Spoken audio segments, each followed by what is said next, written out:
கிறிஸ்துவுக்குள் பிரியமானவர்களே, கர்த்தரும் இரட்சகருமாய் இயேசு கிறிஸ்துவின் ஈடின் நாமத்தினாலே உங்கள் யாவருக்கும் என் அன்பின் வாழ்த்து தெரிவித்துள்ளேன். தேவன் அருளிய அப்பம் பிரேயர் மினிஸ்டர் மூலியமாக உங்களோடு சந்திப்பதில் மிகுந்த மகிழ்ச்சி அடைகிறேன். தினம்தோறும் இரவு நேரத்திலே தூங்கும் முன்பாக பரிசுத்த வேதாந்தத்தில் நாம் ஒரு பகுதி தியானித்து நம்முடைய குடும்ப பாதுகாப்பிற்காக நாம் ஜெபித்து வருகிறோம். தூங்கும் முன்பாக கேளுங்கள். மார்க்கு 3 அதிகாரம் 28, 29 ஆகிய வசனங்களிலே, மெய்யாகவே நான் உங்களுக்கு சொல்கிறேன், மனுஷர்கள் செய்யும் எல்லா பாவங்களும் அவர்கள் தூசிக்கும் எந்த தூசணமும் அவர்களுக்கு மன்னிக்கப்படும். ஒருவன் பரிசுத்த ஆவிக்கு விரோதமாக தூசணம் சொல்வானாகில் அவன் என்றென்றைக்கும் மன்னிப்படையாமல் நித்திய ஆக்கினிக்குள்ளா இருப்பான் என்றார். ஹல்லேலூயா. கிறிஸ்துவுக்குள் பிரியமானவர்களே, இந்த இரவனத்திலே செய்தி என்ன அப்படின்னா, பரிசுத்த ஆவிக்கு விரோதமாக தூசணம் சொல்வானாகில் அப்படின்னா என்ன அர்த்தம் அப்படின்னா, முதலாவது அதையும் அறிந்து கொள்ளணும். தேவனால் அபிஷேகம் பண்ணப்பட்டு கர்த்தரால் எடுத்து பயன்படுத்துகிற தேவ ஊழியக்காரங்க எத்தனையோ பேர் இருக்கிறாங்க. அவங்க பரிசுத்த ஆவியினால் நிரப்பப்பட்டு ஜனங்களை தேவன் பக்கம் வழி நடத்திட்டு இருப்பாங்க. ஒருவன் பரிசுத்த ஆவிக்கு விரோதமாக தூசணம் சொல்வானாகில், யாராவது பரிசுத்த ஆவிக்கு விரோதமாக தூசணம் சொன்னால் அது மன்னிப்பு கிடையாது அப்படி சொல்லி போட்டிருக்கு. 30வது வசனத்திலே, அசுத்த ஆவி கொண்டிருக்கிறார் என்று அவர்கள் சொன்னபடியினாலே அவர் இப்படி சொன்னார் என்று எழுதப்பட்டிருக்கு. அசுத்த ஆவியை கொண்டு இருக்கிறார் என்று அவர்கள் சொன்னபடியினாலே அப்படின்னா என்ன அர்த்தம் அப்படின்னா, மாம்சமான யாவருக்கும் என்னுடைய ஆவியை ஊற்றுவேன். இந்த கடைசி காலம் யாரெல்லாம் கர்த்தருக்காக எழும்பி பிரகாசிக்கிறாங்களோ பரிசுத்த ஆவியினால் நிரப்பப்பட்டிருப்பார்கள். அவங்க தேவ ஊழியக்காரங்களா இருப்பாங்க. கர்த்தருடைய கரத்துக்குள்ள அடங்கி இருப்பாங்க. தேவனோட வார்த்தைக்கு கீழ்ப்படிவாங்க. பரிசுத்தமா வாழ்ந்துட்டு இருப்பாங்க. நீதிமானா வாழ்ந்துட்டு இருப்பாங்க. அவங்கள யாராவது தவறா பேசினாலோ, அவங்கள யாராவது தப்பா பேசினாலோ, பரிசுத்த ஆவியானவருக்கு விரோதமாக, அதான் முக்கியமான பாயிண்ட், பரிசுத்த ஆவியானவருக்கு விரோதமாக தூசணம் யாராவது சொல்லிட்டாங்க அப்படின்னா நித்திய ஆக்கினைக்குள்ளா இருப்பான். அது மன்னிக்கப்படாத குற்றத்துக்குள்ள போயிரு. இதுல நிறைய குடும்பம் உள்ள பாதிக்கப்படுது. ரீசண்டா ஒரு பாஸ்டர்கிட்ட பேசிட்டு இருந்தேன். அப்போ அந்த பாஸ்டர் சொல்லும்போது சொன்னார், இந்த மாதிரி நாங்கள் வீட்டுக்கூட்டம் நடத்திட்டு இருந்தோம். அந்த வீட்டுக்கூட்டம் நடத்தும்போது ஒரு சகோதரி ஒரு தாயார் இங்கெல்லாம் வீட்டுக்கூட்டம் நடத்தக்கூடாது அப்படின்னு சொல்லி வீட்டுக்கூட்டத்தை நிறுத்திட்டாங்க. அது எங்களுக்கு ரொம்ப துக்கமாக இருந்துச்சு. அன்றைக்கி ஃபுல்லாக நாங்கள் வேதனைப்பட்டுட்டு இருந்தோம். இப்போ ரீசண்டாக அந்த குடும்பத்தை சந்திக்கும்போது அவங்க சொன்னாங்க, என் மகளுக்கு பிள்ளை இல்லை, பல வருஷம் ஆச்சு, இன்னும் பிள்ளை இல்லை, அதுக்காக கொஞ்சம் ஜெபித்து கொள்ளுங்க அப்படின்னாங்களாம். பல வருஷம் முன்பாக வீட்டுக்கூட்டம் நடத்தும்போது இந்த இடத்துல நீங்கள் வீட்டுக்கூட்டம் வைக்கக்கூடாது அப்படின்னு சொல்லி நிறுத்திட்டாங்க. இதை ஏன் உங்களுக்கு சொல்கிறேன் அப்படின்னா, கர்த்தருடைய ஆவியானவருக்கு விரோதமாக, பரிசுத்த ஆவியானவருக்கு விரோதமாக, ஆலயத்துக்கு விரோதமாக, சபைக்கு விரோதமாக, கர்த்தருடைய ஊழியர்களுக்கு விரோதமாக, சுவிசேஷம் அறிவிச்சிட்டு இருப்பாங்க அவங்களுக்கு விரோதமாக, இப்படி நிறைய காரியங்கள் இந்த தேசத்துக்குள்ள நடந்துட்டு இருக்கும். அந்த பாஸ்டர் சொல்லும்போது சொன்னார், இந்த மாதிரி பல வருஷம் முன்னோட்டி கூட்டத்தை நிப்பாட்டிட்டாங்க. ரீசெண்டாக அந்த தாயாரை பார்த்தோம். அவங்க மகளுக்கு பிள்ளை இல்லையா, பல வருஷமா பிள்ளை இல்லையா. ஜெபிங்களேன் அப்படின்னு சொல்லி சொன்னாங்களாம்.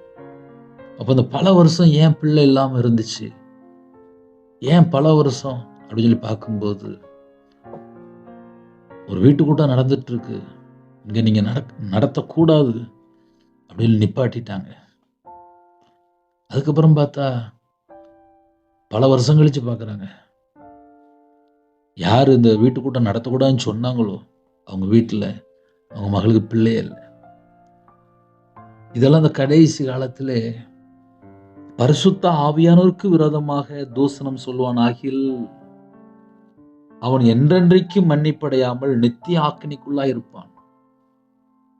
யாராவது இந்த செய்தி இப்படிப்பட்ட காரியம் ஏதாவது இருந்தால் உடனே மனம் திரும்பிடணும். ஊழியக்காரங்களை தப்பா பேசுறது, அபிஷேகம் பண்ணப்பட்டவங்களை தப்பா பேசுறது, வாயில வந்த வார்த்தையெல்லாம் பேசுறது, சபிக்கிறது, தூசிக்கிறது, அப்படிலாம் இருந்துச்சு அப்படின்னா அவங்களோட வாழ்க்கை பெரிய ஒரு பிரச்சனைக்குள்ள இருக்கும். நித்திய ஆக்கினிக்குள்ளா இருப்பான். நித்திய ஆக்கினை அப்படின்னா நித்திய தண்டனைக்குள்ள இருக்கிறான்னு அர்த்தம். எதனால? பரிசுத்த ஆவிக்கு விரோதமாக எழும்புனதுனால. ஒரு கிராமத்துல ஒரு வயசான பாட்டி ஊழியம் பண்ணிட்டு இருக்கும், இல்ல யாராவது வயசானவங்க, அவங்க பார்த்தா 70 வயசு 75 வயசு இருப்பாங்க, நல்லா அழகா காலையில பாட்டு படிச்சு ஜெபம் பண்ணிட்டு இருப்பாங்க. அந்த ஊர்ல உள்ள ஜனங்களுக்காக ஜெபம் பண்ணி கொண்டிருப்பாங்க, தேசத்துக்காக ஜெபம் பண்ணி கொண்டிருப்பாங்க. அவங்கள போய் ஏசுறது, இவங்களுக்கு வேற வேலையே இல்லை அப்படின்னு சொல்லி ஏசுறது. அப்புறம் நேராக போய் பார்க்கும்போது சொல்றது, அவங்க பார்த்தா கொஞ்ச நாள் கழிச்சு பார்த்தா செத்து போயிடுவாங்க. அவ்வளோதான். வயசு பார்த்தா 70 75 வயசு 80 வயசு இருக்கும். அவங்க பார்த்தா காலை வேளையில் தேவனை ஆராதிச்சுட்டு இருப்பாங்க. அவங்க அந்த காலை வேளையில் ஜெபிக்கும் போது அந்த ஊருக்கே ஒரு பாதுகாப்பு. வயசு பார்த்தா 70 75 வயசு இருக்கும், வயசான பாட்டிமாரா இருப்பாங்க, விதவையா இருப்பாங்க, திக்கற்ற பிள்ளையா இருப்பாங்க, சிலவங்களாம் கல்யாணம் முடியாமே வயசா இருக்கும், நல்ல கிராம ஊழியம் பண்ணியிருப்பாங்க, நல்ல ஜெபாபிஷேகத்தில் இருப்பாங்க, தாகத்தோடு ஜெபிப்பாங்க, பிள்ளைகளுக்காக ஜெபிப்பாங்க, பேரம்பேத்திக்காக ஜெபிப்பாங்க, குடும்பத்துக்காக ஜெபிப்பாங்க, ஊருக்காக ஜெபிப்பாங்க, தேசத்துக்காக ஜெபிப்பாங்க, பரிசுத்தவானுக்காக ஜெபிப்பாங்க. கால வேளையில் கண்ணீரோடு ஜெபம் பண்ணிட்டு இருப்பாங்க. அப்படிப்பட்ட தாய்மார்களையோ, ஒரு விதவையையோ, ஊழியக்காரங்களையோ யாராவது ஏதாவது பேசும்போது நித்திய ஆக்கினைக்குள்ளாயிருப்பான். ஏன்னா அவங்க மேல ஒரு பெரிய அபிஷேகம் இருக்கும், தேவனுடைய பாதுகாப்பு இருக்கும், அவங்களுடைய ஜெபம் பரலோகத்துக்குள்ள போயிட்டு இருக்கும். இஷ்டம் போல பேசிடுறது. வயசான பாட்டிக்கு வேற வேலையே இல்லை அப்படிம்பாங்க, இந்த தாத்தாவுக்கு வேற வேலையே இல்லை அப்படிம்பாங்க, இந்த அம்மாவுக்கு வேற வேலையே இல்லை அப்படிம்பாங்க. இஷ்டம் போல பேசிடுவாங்க. ஆனால் தேவன் பார்த்துட்டு இருப்பார். நித்திய அக்கினிக்குள்ளாய் இருப்பான், நித்திய அக்கினிக்குள்ளாய் இருப்பான்.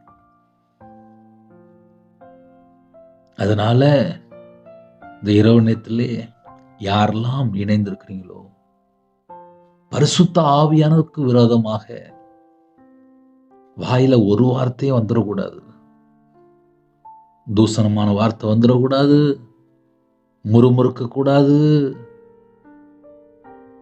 இஸ்ரவேல் ஜனங்கள் முறுமுறுத்தார்கள். பொறாமை, ஊழியக்காரங்களை பார்த்து பொறாமை, இதெல்லாம் சில வீடுகளுக்குள்ள இருக்கு. இப்படிலாம் இருந்தா என்ன பிரதர் ஆகும்?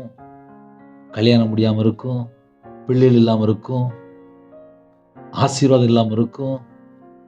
என்ன காரணம் அப்படின்னு சொல்லி பார்த்தா பரிசுத்த ஆவியானுக்கு விரோதமா பேசியிருப்பாங்க. ஒரு மனுஷனுக்கு விரோதமா இவங்க பேசல, பரிசுத்த ஆவியானுக்கு விரோதமா பேசும்போது நித்திய ஆக்கினைக்குள்ளா போயிருவாங்க. அவன் என்றென்றைக்கும் மன்னிப்படையாமல். யாராவது இந்த செய்தி கேட்டு ஒருவேளை யாராவது யோசித்தால் முடிஞ்ச என் நம்பருக்கு கூப்பிடுங்க, 9363064181. எனக்கு தெரிஞ்ச அப்படி நிறைய குடும்பம் உண்டு. ஒரு ஊழியர்கிட்ட பேசிட்டு இருந்தேன். அவங்கள யாரோ கஷ்டப்படுத்திட்டாங்க போல இருக்கு. இப்படி சொல்லிவிட்டாங்க பிரதர் அப்படின்னாங்க. அப்புறம் என்னாச்சு அப்படின்னு சொல்லி கேட்டேன். 2 நாள் முடிஞ்சு 3 நாள் ஆச்சு. நான் அதுக்கப்புறம் மறுபடியும் அந்த ரோட்டில் போகும்போது பார்த்தா அவங்க இறந்து போயிட்டான்னு சொல்லி எனக்கு ஒரு தகவல் வந்துச்சு அப்படின்னாங்க. ஊழியக்காரங்களுக்கு விரோதமாக பேசிட்டு மரணம் அடைஞ்சிட்டாங்க. என்ன நடந்துச்சுன்னே தெரியாது. இந்த கடைசி காலம் தேவனால் அபிஷேகம் பண்ணப்பட்டு வல்லமையாக கர்த்தருக்காக எழும்பி பிரகாசிக்கிற தேவ ஊழியர்கள் இருக்கிறாங்க. அவங்களுக்கு விரோதமாக ஒரு வார்த்தை பேசிடக்கூடாது. நம்ம தெரியாம பேசிடுவோம் சில நேரத்துல. ஆனா வேதம் சொல்லுகிறது, பரிசுத்த ஆவிக்கு விரோதமாய் தூசணம் சொல்வானாகில். ஏன்னா அந்த நாவை அடக்க ஒரு மனுஷனாலும் கூடாது. யாக்கோபு 3 அழகா எழுதியிருக்கிறது. நாவை அடக்க ஒரு மனுஷனாலும் கூடாது. சாவுக்கேதுவான விஷம் நிறைந்ததுமா இருக்கிறது. விஷம் எங்க இருக்கு அப்படின்னா வாயில தான் இருக்கு. நம்ம சர்ப்பம் சர்ப்பம் சர்ப்பம் சொல்லுவோம். நம்ம பேசுற வார்த்தையிலே ஒரு குடும்பம் தற்கொலை பண்ணி செத்து போயிருது. ஒரு குடும்பம் சூசைட் அட்டன் பண்ணிதாங்க. ஒரு 2 நாள் முன்னாடி நேத்து ஒரு ஊழியக்கார்ட்ட பேசிட்டு இருந்தேன். ஒரு நல்ல ஒரு தேவ ஊழியக்காரர் ரயில்வே தண்டவாளத்துல அவரு போய் படுத்து செத்து போயிட்டானா. என்னன்னு சொல்லி கேட்கும்போது, கணவன் மனைவிக்குள்ள பிரச்சனை, பிள்ளை இல்லை, நல்ல ஊழியக்காரர் இறந்து போயிட்டாங்க அப்படின்னாங்க. ரீசன்டா நேத்து. இது எதுக்கு நான் சொல்றேன் அப்படின்னா, ஒவ்வொரு குடும்பத்திலையும் ஒவ்வொரு பிரச்சனை இருக்கு. அந்த பிரச்சனை எங்க இருந்து பிரதர் ஆரம்பிக்கு? யாக்கோபு 3 அழகா போட்டிருக்கு. கையில பைபிள் எடுத்து வாசித்தாலே பாதி பிரச்சனைக்கு முடிவு வந்துடும். நாவும் நெருப்பு தான், அது அநீதி நிறைந்த உலகம். நம்முடைய அவயங்களில் நாவானது முழு சரீரத்தையும் கரைபடுத்தி, இந்த கரைபடுத்துற ஆவி எங்க இருக்கு அப்படின்னா நாவுல தான் இருக்கு. ஒரு மனுஷனை கரைபடுத்திக்கிட்டே இருக்கு. ஆயுள் சக்கரத்தை கொளுத்தி விடுகிறதாயும் நரக அக்கினியினால் கொளுத்தப்படுகிறதாயும் இருக்கிறது. அப்படின்னா என்ன அர்த்தம் அப்படின்னா, இந்த நாவினால பேசுற வார்த்தைகள் விஷம் நிறைந்த வார்த்தைகள். நாவை அடக்க ஒரு மனுஷனாலும் கூடாது. அது அடங்காத பொல்லாங்குள்ளதும் சாவுக்கேதுவான விஷம் நிறைந்ததுமா இருக்கிறது. நாவை அடக்க ஒரு மனுஷனாலும் கூடாது. ஒரு மனுஷனாலும் கூடாது. அது அடங்காத பொல்லாங்குள்ளதும் சாவுக்கேதுவான விஷம் நிறைந்ததுமா இருக்குது. சாவுக்கேதுவான விஷம். ஒரு சகோதரி ஜெபிக்க வரும்போது சொன்னார், அண்ணா நான் தற்கொலைக்கு பல முறை முயற்சி பண்ணிட்டேன் அப்படின்னா. எதனால அப்படின்னு சொல்லி கேட்டேன். நான் ஒரு மகனை விரும்பி அம்மா அப்பாவுக்கு தெரியாம திருமணம் முடிச்சிட்டேன்.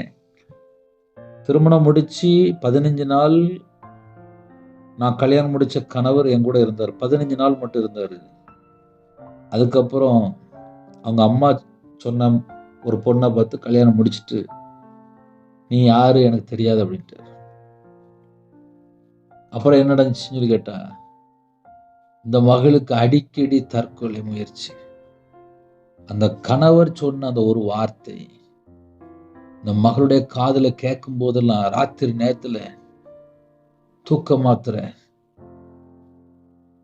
சில நேரத்துல கையில இந்த மாதிரி காயங்கள், இப்படி எதையாவது ஒரு முயற்சி எடுத்துட்டே இருப்பேன். எப்படியாவது சேர்த்து போயிடணும் சொல்லி அந்த மகளுக்கு ஆலோசனை கொடுத்து கொடுத்து கொடுத்து 2 தடவை பைபிள் வாசித்து முடிச்சிட்டேன்.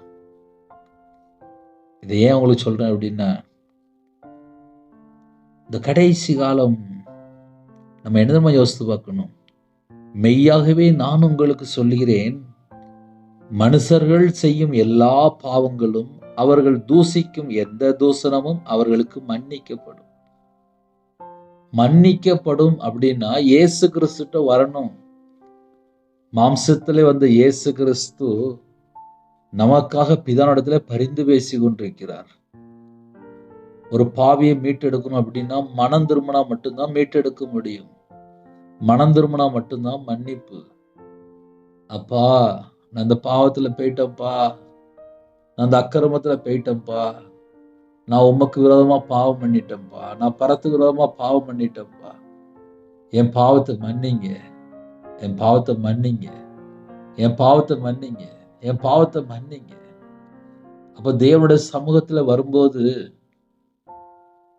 என் வாழ்க்கையில நான் கர்த்தரை விட்டு எங்க தள்ளி போயிருக்கேன், நான் எங்க தள்ளி போயிருக்கேன், நான் எங்க தள்ளி போயிருக்கேன், நான் எங்க தள்ளி போயிருக்கேன், எனக்கும் தேவனுக்கும் நடுவில் என்ன காரியம் இருக்கு, அது என்ன பாவம், நான் எங்க கர்த்தரை விட்டு தள்ளி போயிட்டேன்,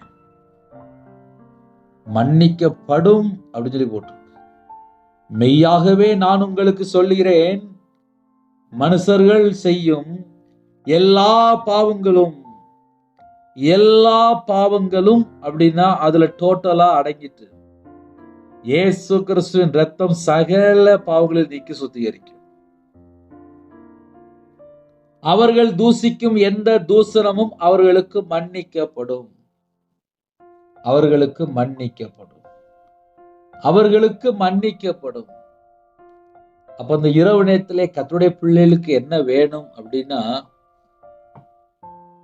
மனுஷர்கள் செய்யும் எல்லா பாவங்களும், எல்லா பாவங்களும், எல்லா பாவங்களும், என்னென்ன பாவம் இருக்கோ எல்லா பாவங்களும், பாவம் அப்படின்னு சொல்லியாச்சுனால ஒரு பெரிய லிஸ்டே வந்துருது.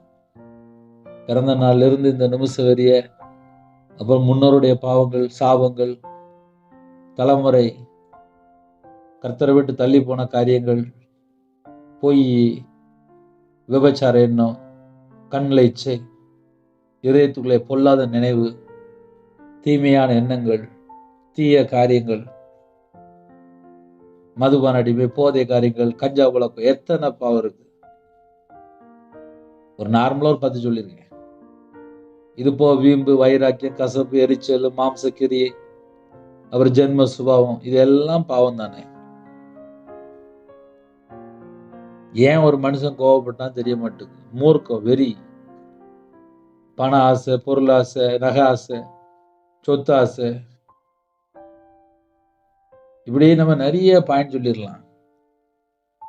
மனுஷர்கள் செய்யும் எல்லா பாவங்களும், அவர்கள் தூசிக்கும் எந்த தூசணமும் அவர்களுக்கு மன்னிக்கப்படும். அவர்களுக்கு மன்னிக்கப்படும் அப்படின்னா நம்ம இயேசு கிறிஸ்து ரத்தத்தினால கழுவப்படணும். இயேசு கிறிஸ்து ரத்தத்தினால கழுவப்பட்டா மட்டும்தான் பரலோகத்துக்குள்ள போக முடியும். நான் கையில பைபிள் எடுத்து வாசித்து பார்த்தது இல்லை. எனக்கு பரலோகம் வேணும்னு சொல்லி ஆசைப்பட்டேன். எனக்கு பணம் வேணும், எனக்கு சொத்து வேணும், எனக்கு நகை வேணும், நான் அப்படிலாம் யோசிக்கவே இல்லை. எனக்கு பரலோகம் வேணும், என் பாவத்தை மன்னிப்பீங்களா? ஏன்னா நான் விக்கிரத்துக்கு, மாந்திரியத்துக்கு, நான் துன்மார்க்கனா வாழ்ந்துட்டேன்.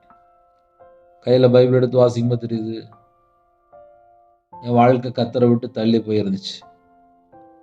அப்புறம் தான் கையில பைபிள் எடுத்து வாசித்து, என்னை மன்னிப்பீங்களா, என்னை மன்னிப்பீங்களா, என்னை மன்னிப்பீங்களா?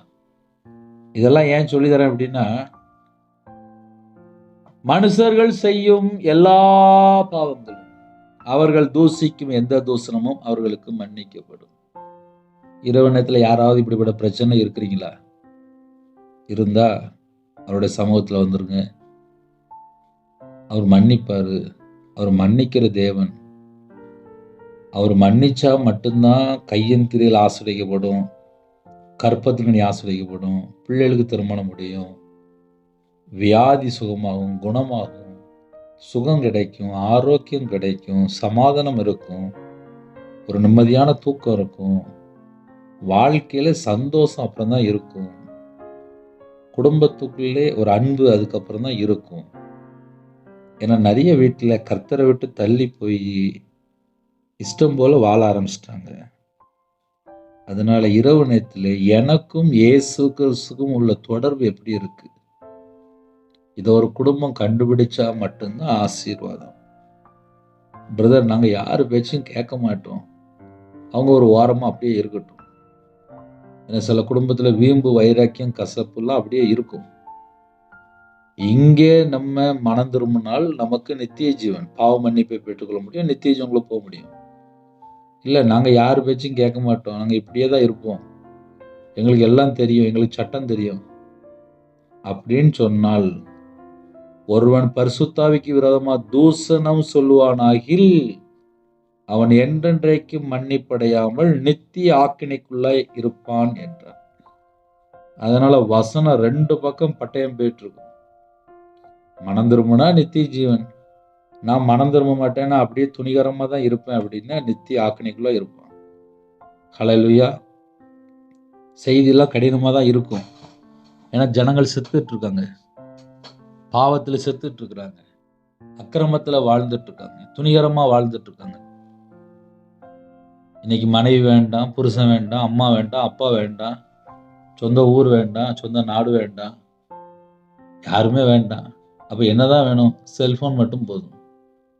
செல்ஃபோனில் போய் பல மணி நேரம் உட்காந்து பார்த்துட்டு இருக்கிறது. இப்போ அப்படிப்பட்ட காலமாயிட்டு கண்ணு குருடாயிரும், ஒரு கொஞ்ச நாளில் கண்ணு தெரியாமல் போயிடும். ஏன்னா அந்த அளவுக்கு செல்ஃபோன் நிறையவருடைய வாழ்க்கையில் அடிமையாக வச்சிருக்கு.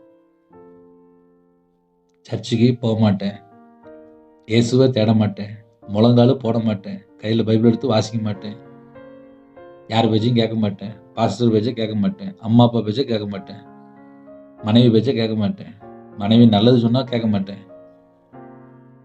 அதனால அந்த கடைசி காலம் இஷ்டம் போல வாழ்ந்துட்டு இருக்காங்க.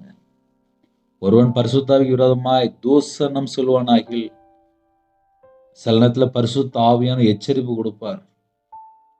தூஷணம் சொல்லுவானாகில் அப்படின்னா நான் கேட்க மாட்டேன் அப்படின்னு சொல்லி துணிகரமா போனால் தேவனுடைய தண்டனைக்குள்ள போயிடுவாங்க. அதான் நித்திய ஆக்கினைக்குள்ளாக இருப்பான் அப்படின்னு சொல்லி போட்டிருக்கு.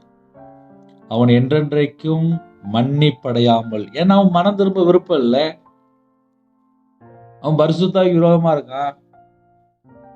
பரிசுத்தாவிக்கு விரோதமா இருந்தா எப்படி பாவம் மன்னிக்கப்படும்? ஒரு செய்தி பேசும்போது ஆமா நான் மனம் திரும்பணும், நான் கர்த்தரை விட்டு தள்ளி போயிட்டேன், நான் ஊழியர்களை தப்பா பேசிட்டேன், என் வாழ்க்கையில தப்பு இருந்துச்சு அப்படின்னு சொல்லி உடனே உள்ள வந்துடணும். ஹல்லேலூயா. சின்ன ஜெபம் பண்ணி முடிக்க போறேன். யாரெல்லாம் அந்த செய்தி கேட்டீங்களோ, கர்த்தருடைய வார்த்தை எங்கேயோ கீழ்ப்படியாம இருந்தால் யோசித்து பாருங்க, கண்களை மூடி நாம் ஜெபம் செய்வோம். எங்களை அதிகமாக நேசிக்கிற அன்பு அந்த பரிசுத்தமுள்ள நல்ல பிதாவே நன்றி எடுத்து சொல்கிறோம்ப்பா. இரவு நேரத்திலே எங்களோட பேசியிருக்கிறீங்க, உங்க கரத்தில் அர்ப்பணிக்கிறோம். எங்க வாழ்க்கையில கர்த்தரை விட்டு நாங்கள் எங்கெல்லாம் தள்ளி போயிருக்கிறோமோ அந்த எல்லா பாவத்தையும் எல்லாம் மன்னிச்சிருங்க. இரவு நேரத்தில் ஒரு இன்பமான தூக்கம் தாங்க. கர்த்தருடைய கரம் பிள்ளைகளை தொடட்டும். எல்லா தேச ஜனங்களையும் கர்த்தர் சந்திக்கணும். கர்த்தர் பிரியம் இல்லாமல் எங்களோட வாழ்க்கையில என்னென்ன காரியம் இருக்கோ அந்த எல்லா பாவத்தையும் எல்லாம் மன்னித்து உங்க பிள்ளைகளுக்கு மறுபடியும் கிருபை கட்டிடுங்க. உங்க பிள்ளைகள் மேல மனம் இறங்குங்க, பிள்ளைகள் மேல மனம் இறங்குங்க. யாரெல்லாம் தாழ்த்துறவங்களோ மறுபடியும் கிருபை தாங்க, மன்னிங்க, மன்னிங்கப்பா. உங்களோட ரத்தத்தினால கழுவி சுத்திகரிங்க. யாரெல்லாம் தன்னுடைய பாவத்தை அறிக்கையிடுறாங்களோ அவங்களோட எல்லா பாவத்தையும் எல்லாம் மன்னித்து இப்பொழுதும் உங்க பிள்ளைகளை சுத்திகரிங்க, உங்க பிள்ளைகளை சுத்திகரிங்க, உங்க பிள்ளைகளை சுத்திகரிங்க. எல்லா தேசத்துல ஜனங்களையும் கர்த்தர் சந்திக்கணும், சந்திக்கணும், கர்த்தர் சந்திக்கணும், கர்த்தர் சந்திக்கணும், கர்த்தர் சந்திக்கணும். எல்லாரையும் சந்திங்க. நைட் ஷிஃப்ட்ல நைட்டு டிரைவிங் லைன்ல இருக்காங்க, கர்த்தர் கூட இருங்க, பாதுகாத்து கொள்ளுங்க. நைட் நேரத்தில் மதுபான அடிமை, போதை காரியங்கள், கஞ்சா பழக்கம், விபச்சார அடிமை, எந்த பொல்லாத பாவத்துக்குள்ளே ஓரினை சேர்க்க எந்த பாவத்துக்குள்ள அடிமையில் இருக்காங்களோ அந்த ஜனங்களை கர்த்தர் மீட்டெடுங்க. குடும்பங்கள் ரட்சிக்கப்படணும்.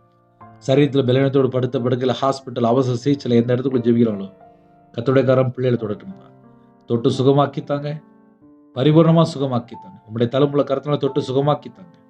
தேவன் அருளி அப்பம் பிரேயர் மினிஸ்டர் மூலமா இணைகிற குடும்பங்கள் ஏசு கிறிஸ்து ரத்தத்தினாலே, ஏசு கிறிஸ்து நாமத்தினால வேலை அடைபடும் ராஜா. கற்பத்தினை ஆசுறீங்க, மாசமா இருக்காங்க ஆசுறீங்க, டெலிவரி போறாங்க, கர்த்தருடைய கரம் பிள்ளைகளோட கொடுக்கட்டும் ராஜா. எல்லா தேச ஜனங்களையும் கர்த்தர் தொட்டு ஆசுறீங்க. உங்க நாம மேம்படட்டும். உங்களுடைய கரத்தில் அப்படின்னா குறைகள் குற்றங்கள் எல்லாவற்றையும் மன்னிங்க. இந்த நாள் முழுவதும் பாதுகாத்த கிருபைக்காக நன்றி. இரவனத்தில் ஜெபிக்கிற எல்லா குடும்பத்துக்கு கர்த்தர் வேலையடைங்க, மூடி மறைத்து பாதுகாத்துங்க. உங்க நாம மகிமைப்படட்டும். இரவனத்தில் எல்லா குடும்பத்துக்கு கர்த்தர் ஆசீர்வதிங்க. வேலைக்காக ஜெபிக்கிறாங்க, டிரான்ஸ்ஃபருக்காக ஜெபிக்கிறாங்க, வெளிநாட்டு போறதுக்காக ஜெபிக்கிறாங்க. எத்தனையோ குடும்பத்தில் கடன் பிரச்சனை இருக்காங்க. எல்லாவற்றையும் மாற்றி கர்த்தர் ஆசீர்வதிங்க. வீடு கட்டணும்னு சொல்லி ஆசைப்படுறாங்கப்பா. கடன் இல்லாமல் வீடு கட்ட கர்த்தர் கிருபை செய்யுங்க. சொந்த இடம் விற்கணும், சொந்தமாக வீடு வாங்கணும், எல்லா மன விருப்பத்தை கர்த்தர் நிறைவேற்றித்தாங்க.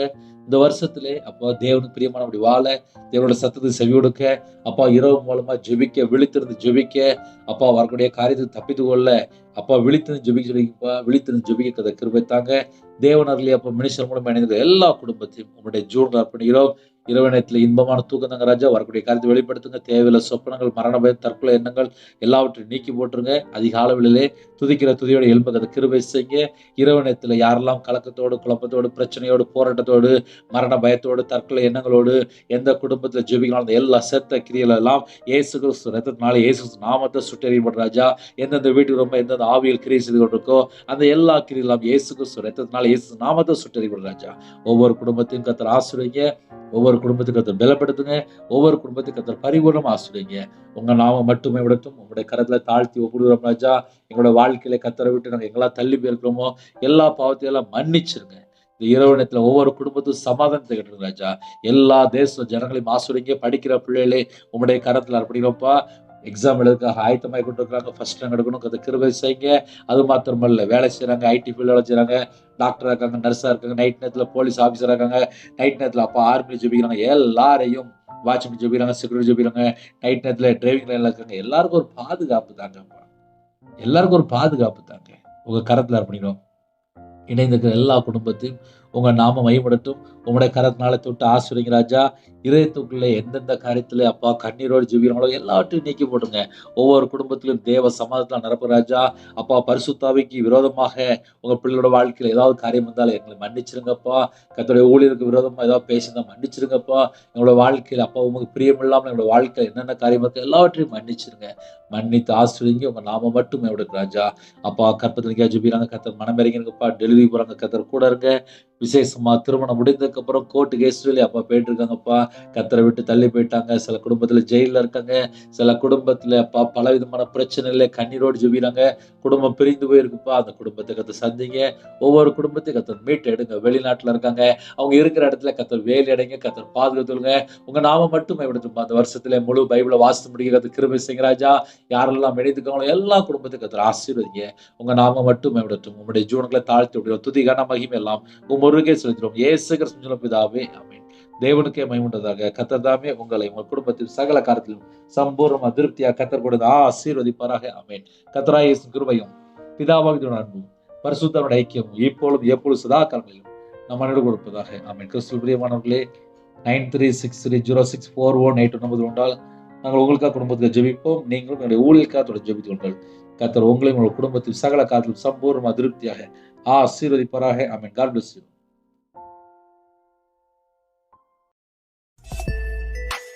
Thanks for watching. Please subscribe our channel. Click the like and share. Click the bell. God bless you.